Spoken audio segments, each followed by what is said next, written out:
Hi everyone, welcome back to my channel. This is Josie's Point of View, where we focus on human interest stories from the Carolinas and beyond. Today's Sunday and it's February the 28th, 2021. If you're new to my channel, I'd like to say welcome. Thank you so much for tuning in. Please take a few minutes to like and to subscribe. And if you're returning viewer, by all means, thank you for coming back. Our story today takes us to the city of Wendell in North Carolina. Take a look at the headline. And it reads, pregnant woman found dead inside suitcase, 2 people arrested. I'll provide you with a summary here, and as always, I'll place links to a few of the full articles in the description box.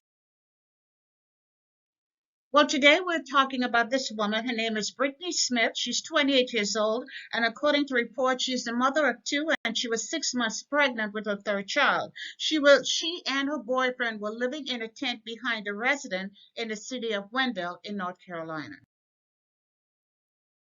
It all started out as a report of a missing pregnant woman on February the 5th. And on Monday, February the 11th, it changed to a homicide case when Brittany Smith was found dead and her body was stuffed inside of a suitcase that was disposed of at a location close to the Neuse River in Raleigh. The medical examiner has stated that the method of death was by strangulation. Many of us had questions and we wondered what she was doing living in a tent behind her home and being 6 months pregnant. And not only that, we were experiencing some of the coldest days of the winter. But we soon began to get answers, and we learned that she was living in a tent with her boyfriend behind a home owned by a gentleman named Dale Williams. Mr. Williams told police he had allowed the couple to stay in the woods behind his home after they had been kicked out of a previous dwelling where they had been squatting. So in other words, they were homeless. The couple were using a space heater to stay warm inside the tent, and Mr. Williams allowed them to enter his home to shower and to do their laundry. The homeowner also told police that 2 could often be heard having screaming fights. However, he did not believe the boyfriend would have anything to do with her death. His rationale was that the boyfriend could not have, he needed a car. He doesn't drive and he doesn't have a car. And in order to be able to dispose of the body where it was found, he would have to be driving. So in his mind, he told police he did not believe her boyfriend had anything at all to do with her death.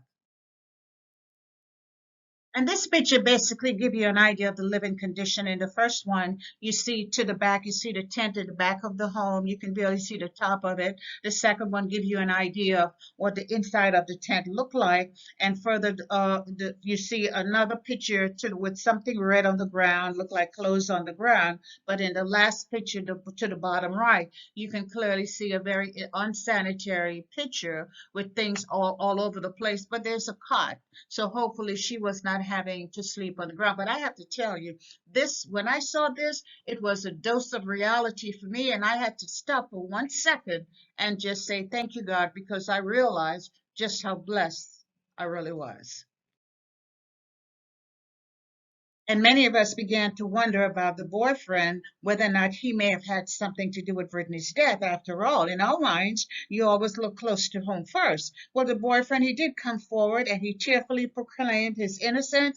His name is Cody Page, and he spoke to the media. He told them that Brittany was his world and he would never do anything to harm her. We also learned that they had been in a long-term relationship, and I believe he said that she was the mother of his son. It wasn't clear to me whether it was the child that she was pregnant with now, because that was going to be a boy, or whether it was one of the 2 other children. That was not clear. But I also said that they had been in a relationship for 7 years. They both had a history of drug use, but the boyfriend said they were both trying to get their lives together. He said there were things that in Brittany's life that she kept from him, but he didn't clarify what he meant. He did say she would not keep him informed, and that she was involved in things that he did not agree with.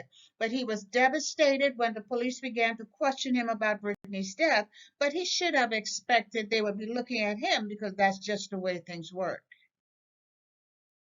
And a few days later, we learned that 2 people had been arrested and charged with Brittany Smith's death. They are Thomas Clayton Johnson, age 37, and Emmanuel Grace Trevathon, age 24. They were arrested during a traffic stop the following Wednesday and charged with the death of Brittany Smith as well as her unborn child. The motive was unclear, and the sheriff did say that there could be additional suspects, but he was pretty sure he had the two correct people in custody.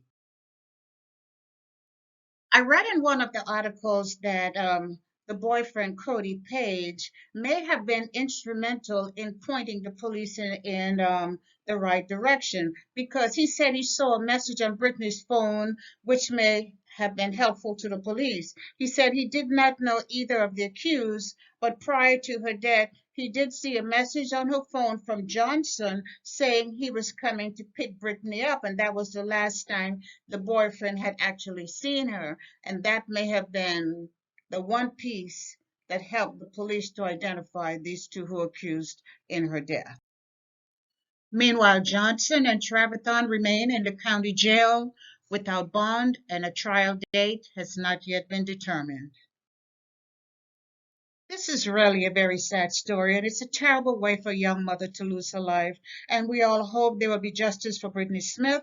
I hope we also take time to support her partner of 7 years, Cody Page, as he now must come to terms with the loss of not only his girlfriend, but in the loss of his son as well. I truly feel this is not a time to pass judgment, even though we all would agree the couple was not really prepared to bring a new life into this world. But I hope as a society we show compassion for him and recognize that this is such a traumatic event, one that Cody may not be able to cope with by himself. We all know he's a recovering drug addict, and if you ever needed support, this is truly going to be the time. And that's all I have for you right now. Feel free to leave me a comment and let me know what you think about this video. And by all means, feel free to like it, to share it. And if you haven't done so already, I want to invite you to subscribe to my channel by clicking on that red subscribe button on the bottom right-hand corner of your screen. And if you click on this notification bell right here, you'll be the first to know whenever a new video is uploaded. I thank you for watching, and I'll talk to you soon. Bye.